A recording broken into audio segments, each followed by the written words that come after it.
are you doing? I'm back with a new video on movies in a long while. From the time I posted an update about it, I'm sure many of you would have guessed the title. And you guessed it right.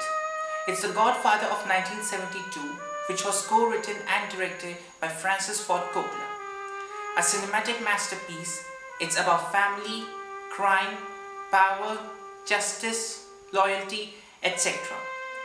I decided to make a video on The Godfather as it celebrated its 50th anniversary this year, which was celebrated in various forms, including a special segment at this year's Oscars.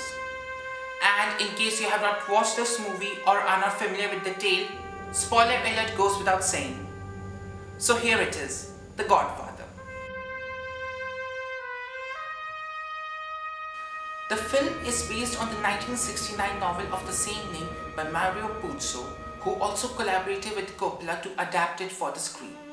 By this time, Francis Ford Coppola became a household name and a popular figure in Hollywood with his Oscar-winning screenplay for 1970s war film Patton. Americans love a winner and will not tolerate a loser. Americans play to win all the time. I wouldn't give a hoot in hell for a man who lost and laughed.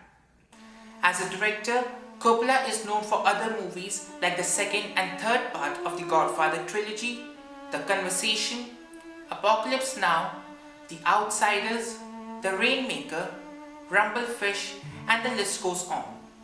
This film was a comeback for actor Marlon Brando, who at this time was not having a successful stint as an actor. It was also a breakthrough movie for budding actor Al Pacino, who by this time was a stage actor and had appeared in just 2 movies, Me, Natalie and The Panic in Needle Park.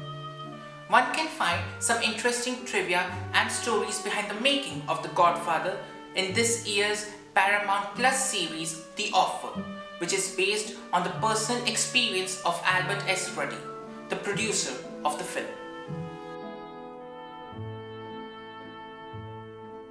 The film revolves around the fictional Corleones, the Italian-American mafia family based in New York, who are originally from Sicily, Italy. The family head, Don Vito Corleone, played by Marlon Brando, also known as Godfather, is a man of patience, loyalty, morality, and honor. Father of 4 children, he is a family man concerned about his dear ones.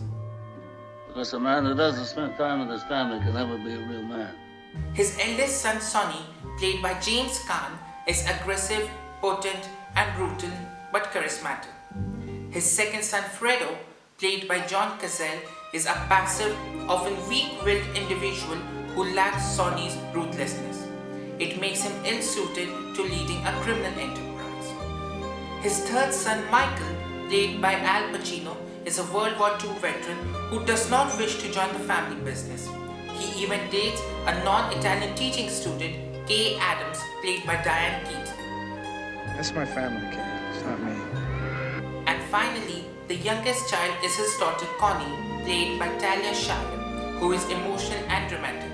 She is a victim of domestic abuse. Vito also has an adopted son named Tom Hagen, played by Robert Duvall, who is the consigliere and a lawyer of the Corleone family.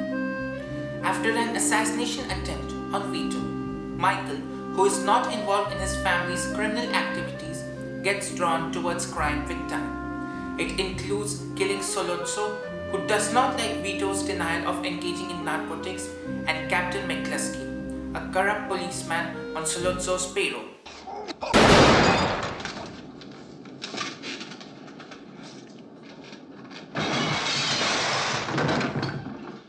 And finally, he assumes the position as the head of the Corleone family.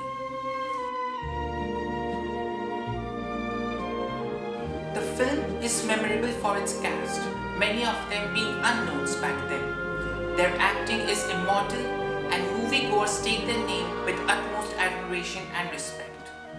The film is also well known for its famous one-liners, which include, I'm going to make him an offer he can't refuse. It's not personal, sir. It's strictly business. Leave the gun. Take the cannoli. But don't ever take sides with anyone against the family again. Women and children can be careless, but not men. The realistic depiction of violence and brutality gives a lifelike experience. I found the action scenes way ahead of their time. The film overshadowed some other works of that year, which include Cabaret, The Candidate, The Poseidon Adventure, Sleuth, Deliverance, Sounder, etc. Made on a budget of $6 million, the film collected $291 million worldwide. Cinematographer Gordon Willis, also known as the Prince of Darkness because of the dark scenes in his works, took charge of photographing the film. The use of shadows shows the different sides and transitions of the characters, light to show the goodness in them and dark for the evilness. Coppola once said that Willis had a natural sense of structure and beauty. The gunshots, bomb blasts, fights, dialogues and natural environment contribute extensively to the sound design, thanks to engineers Bud Grensback and Richard Portman along with mixer Christopher Newman. The works of film editors William Reynolds and Peter Zinner is worth appreciation, especially for the baptism scene, which is a fine example of parallel editing.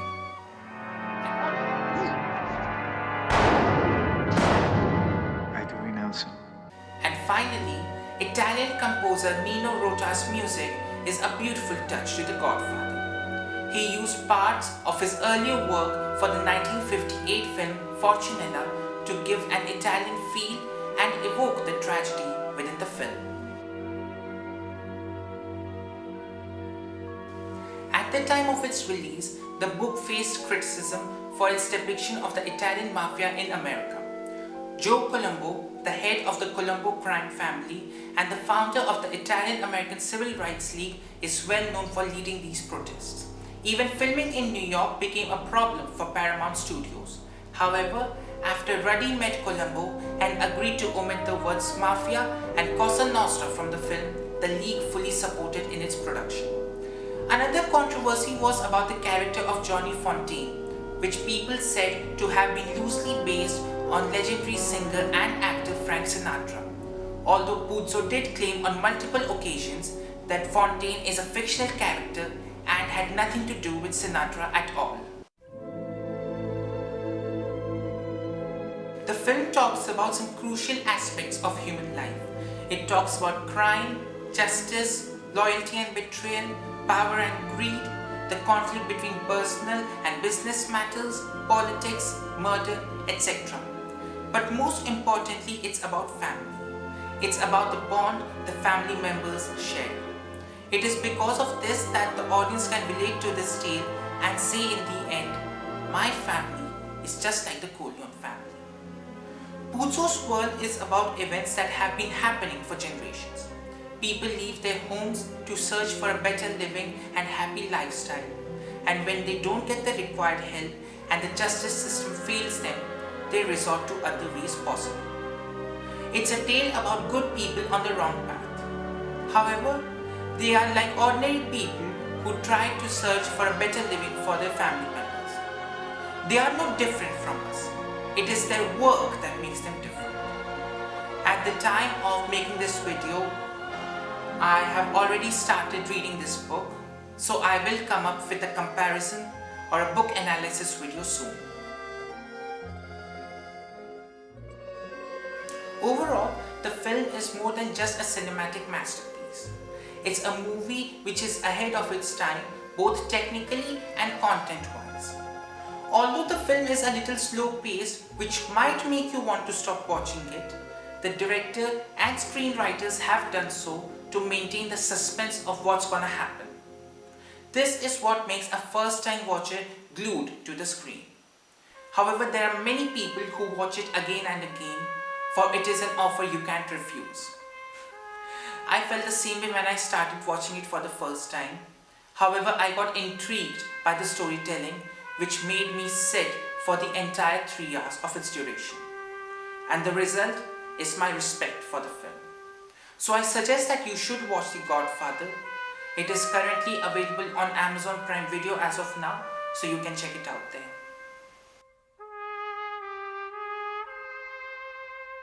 The film won 3 Oscars at the 45th Academy Awards of 1973, which include Best Picture for Ruddy, Best Actor for Brando, and Best Adapted Screenplay for Coppola and Puzo. Brando famously refused to accept his award in protest against the depiction of Native Americans in films and on television. The film also received additional nominations of Best Director for Coppola, Best Supporting Actor for Pacino, Duvall and Caan, Best Costume Designing for Anna Hill Johnstone, Best Film Editing for William Reynolds and Peter Zinner, and Best Sound for Bud Grensback, Richard Portman and Christopher Newman. Nino Rota also got nominated for the Best Original Score. However, his nomination got revoked due to the similarities with his earlier work for Fortunella. And the winner is Mario Puzo and Francis Ford Coppola for The Godfather. Director Francis Ford Coppola will accept the award for The Godfather.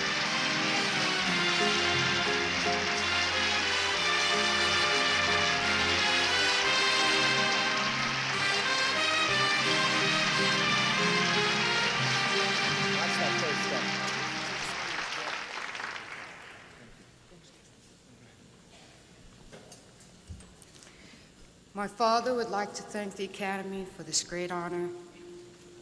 I'd like to thank my father, and I wish he could be here now to accept this honor himself in full. Thank you very much. When I came here, I was very nervous because I hadn't prepared anything to say should I come up here. And then after about 40 minutes, I thought of something to say, but I started to get very nervous that I would never get to come up here to say it. And I've forgotten it, whatever it was. Marlon Brando in The Godfather. Accepting the award for Marlon Brando and The Godfather, Miss Shasheen Littlefeather.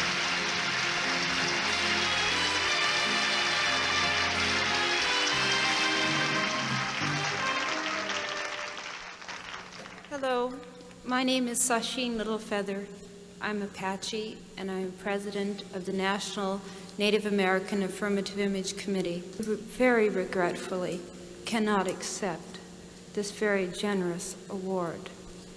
And the reasons for this being are the treatment of American Indians today by the film industry. And the winner is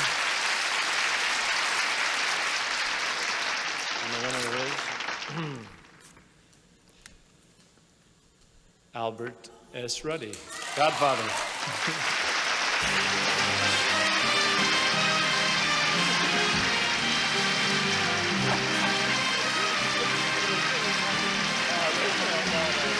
Don't fail me now. Okay, Mom. We were all getting nervous there for a moment. The film also received 5 awards at the 30th Golden Globe, which includes Best Picture Drama, Best Director for Coppola, Best Actor Drama for Brando, Best Screenplay for Coppola and Puzo, and Best Original Score for Rota, along with additional nominations of Best Actor Drama for Pacino and Best Supporting Actor for Caan. I hope you liked this video. If you did, don't forget to like, comment, share, and spread the word among your friends about the talented Mr. Kashi. Don't forget to subscribe to the YouTube channel and follow me on Instagram, Facebook, and Twitter. Thank you all very much. See you until next time.